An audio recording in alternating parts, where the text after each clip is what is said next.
أسطورة كسر الضلع، قصة خرافية اخترعها الشيعة الإمامية، دين يعيش على المظلوميات واللطم والغلو في آل البيت والطعن في الصحابة. ولهذا أعدى الشيعة في إيران مو أبو بكر ولا خالد وليد، عمر، دائما عمر، يلعن عمر. ليش؟ ورتبوا على شنو؟ أنه كسر ضلع الزهرة حتى يعطوه في طابع ديني. فما هي قصة كسر ضلع الزهراء؟ القصة باختصار كما يزعم الشيعة أن أبا بكر لما تولى الخلافة امتنع علي من البيعة ومعه جماعة من بني هاشم والزبير بن العوام، واجتمعوا في بيت علي، فذهبوا إليهم ليجبروهم على بيعة أبي بكر. فلما وصلوا إلى البيت طرقوا الباب، فجاءت فاطمة رضي الله عنها لتفتح الباب، فدفع عمر الباب، فدخلت المسامير في صدرها وكسر ضلعها وأسقط جنينها. هذه الخرافة والأسطورة التي كانت بمثابة القوت الذي يغذي التشيع ويهيج جهلة الشيعة على بغض الصحابة والانتقام من أهل السنة، لأنهم يحبون هؤلاء الصحابة. فهذه الأكذوبة والأسطورة أول من تحدث عنها كتاب سليم بن قيس الهلالي. سليم الهلالي هذا النجدي المؤمن الشاب اللي جاء للمدينة ودون، ليش ما تقرأوا كتاب سليم؟ قال سليم: قلت يا سلمان هل دخلوا ولم يكن استئذان؟ دفعوا الباب ودخلوا. في الواقع هم لما جاءوا إلى باب الزهراء سلام الله عليها وأحست بهم، أمير المؤمنين ما يريد يظهر حتى لا يصطدمون به، وزهراء وقفت في وسط الدار ما فتحت الباب وقالت: يا رسول الله ماذا لقينا من ابن أبي قحافة وابن الخطاب بعدك؟ يا عمر جئت لتحرق دارنا؟ قال: نعم. هكذا كان. دفعوا الباب هم، هي جاءت لاذت وراء الباب. قال سليم: قلت يا سلمان هل دخلوا ولم يكن استئذان؟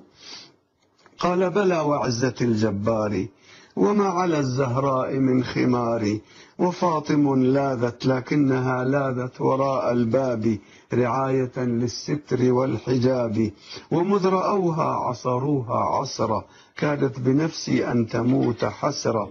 هذا المهاجم الذي هاجم الدار وانتهك حرمة رسول الله صلى الله عليه وآله، شنو شخصيته؟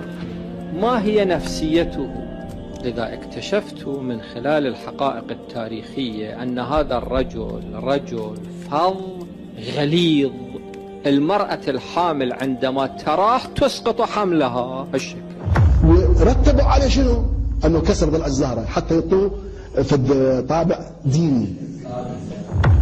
لا يزالون يذكرون الزهراء عليها السلام بالجانب المأساوي. شخص قال شفتها وشفت محزنها. من شك، مجرد شك بسيط يتسرب إلى قلبك، من شك في ظلمهم إياي فقد كفر. اللي يعجبه يكفر بالله ومحمد وآل محمد، خليه يعلن يقول أنا القضية ما مقتنع بها، مظلومية الزهراء. أما متن الرواية وسياقها فإنه يتناقض مع نفسه ومع الحقائق والروايات المتفق عليها. فقد جاء في كتاب الاختصاص للمفيد أن أسطورة كسر الضلع لم تكن في البيت، وإنما كانت في وسط الطريق عند عودتها من منزل أبي بكر.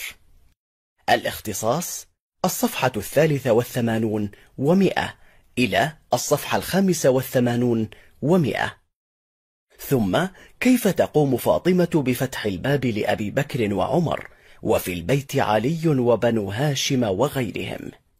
ولماذا لم يدافع علي حيدر أسد الله عن زوجته بنت النبي صلى الله عليه وسلم؟ أحب أن تفكروا معي، إذا هجموا على الزهراء شو دور الإمام علي؟ الإمام علي جبان. وأيضا فإن الرواية تقول بأن إسقاط المحسن وموت فاطمة رضي الله عنها قد حدث إثر هجوم أعوان الخليفة الأول في الأيام الأولى التي تلت رحيل النبي صلى الله عليه وسلم، ثم بعدها لم تخرج فاطمة من بيتها حتى ماتت. تقول الرواية: فلم تزل صاحبة فراش حتى ماتت صلى الله عليها من ذلك شهيدة.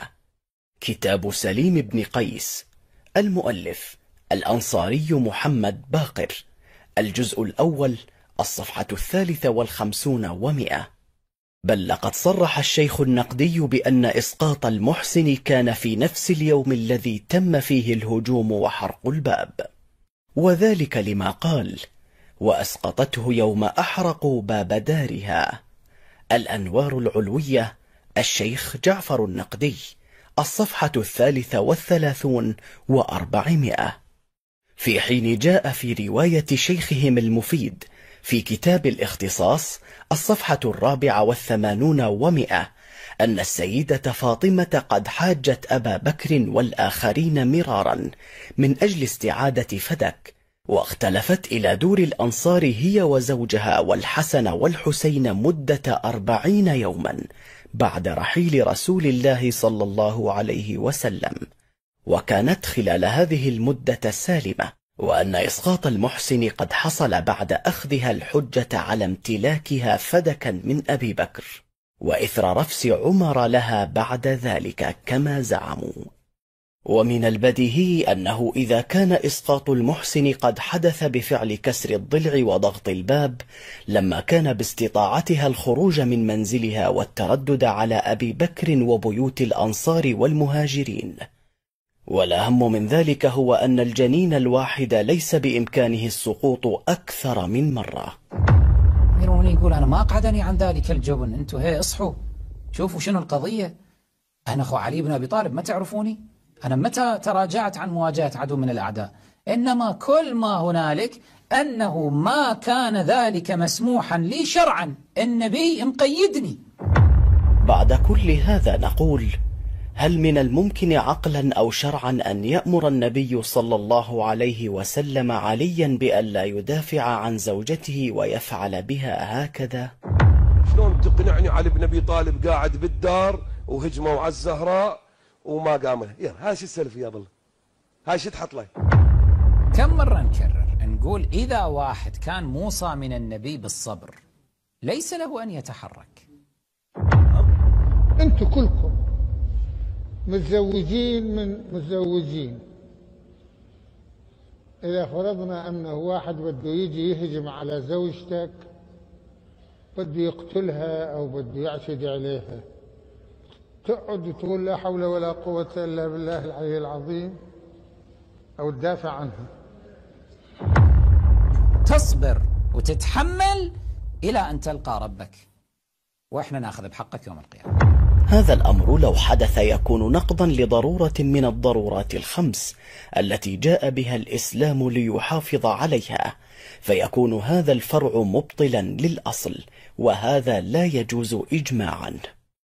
فمن الناحية الشرعية لا يجوز الأمر بالسكوت عن الأعراض، وأما عقلا ونخوة فحاشا للنبي صلى الله عليه وسلم أن يأمر بهذا، وكذلك حاشا عليا رضي الله عنه أن يقبل ذلك في زوجته وفي بضعة رسول الله صلى الله عليه وسلم.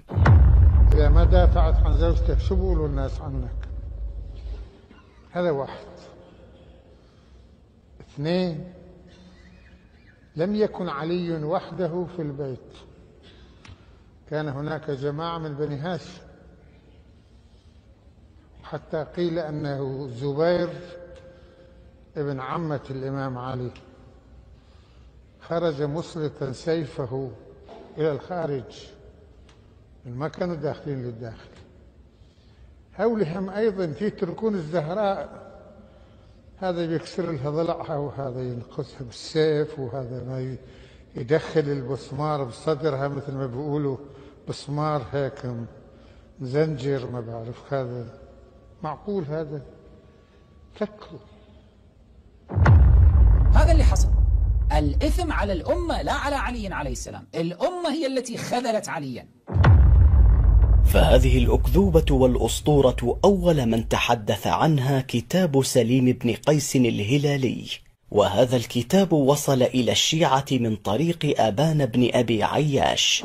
هل الروايات التي يذكرها خطباء المنبر وبعض الكتاب عن كسر عمر لضلع السيدة فاطمة عليها السلام صحيحة برأيكم؟ السائل من مقلدي الخوئي يريد أن يعرف رأي الخوئي في روايات كسر ضلع فاطمة من قبل عمر، هل هي صحيحة برأيكم؟ رأي السيد الخوئي معروف ومبين في كتبه وأبحاثه ودروسه. روايات كسر عمر لضلع فاطمة ليست صحيحة، ليست صحيحة، هذا هو رأيه، مبين في معجم رجال الحديث وفي أبحاثه ودروسه، هذا الأمر مبين. ما جاء من روايات إن كان في كتاب سليم بن قيس أو في دلائل الإمامة، وهما المصدران الرئيسان الأساسيان لهذا الموضوع، الروايات الواردة في هذين الكتابين بخصوص كسر عمر لضلع فاطمة روايات ضعيفة عند السيد الخوئي، وضعيفة إلى أبعد الحدود. شاهد ماذا يقول المرجع الشيعي كمال الحيدري. الشيخ المفيد أعزائي التفتوا جيدا في كتابه تصحيح اعتقادات الإمامية، موسوعة الشيخ المفيد رقم 5 تصحيح اعتقادات الإمامية، في الصفحة 149 هذه عبارته، يقول: وأما ما تعلق به أبو جعفر يعني الشيخ الصدوق من حديث سليم الذي رجع فيه إلى الكتاب المضاف إليه برواية أبان بن أبي عياش، فالمعنى فيه صحيح، يعني ما ذكره صحيح لأن توجد شواهد، غير أن هذا الكتاب غير موثوق به ولا يجوز العمل على أكثره. التفت جيدا، المعنى الذي استند إليه الشيخ الصدوق من كتاب سليم صحيح لأنه توجد شواهد أخرى، أما نفس الكتاب لا يمكن إذا انفرد بأمر أن نقول هو حجة. يقول: وقد حصل في الكتاب تخليط وتدليس.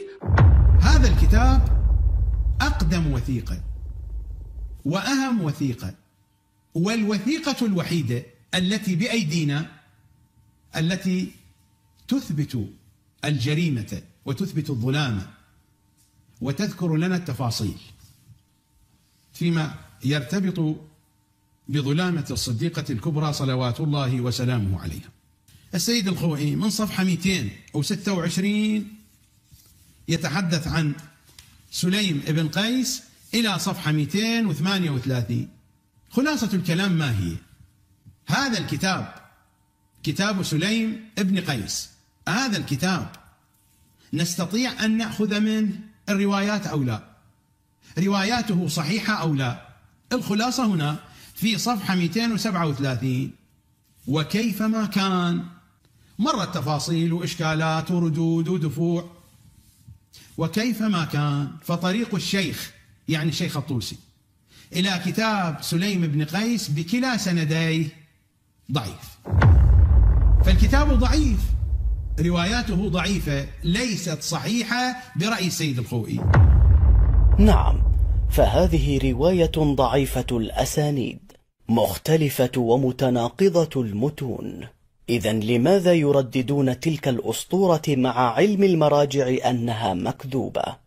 لا شك أن هدف المراجع من هذه القصة المزعومة هو زيادة الحقد والكراهية لعمر بن الخطاب رضي الله عنه ولجيل الصحابة الذي سكت بزعمهم على إيذاء البضعة النبوية الشريفة، وما هذه إلا خرافات لم يعرف التاريخ لها وقوعا عمليا إلا في رؤوس الحاقدين على الإسلام والمسلمين.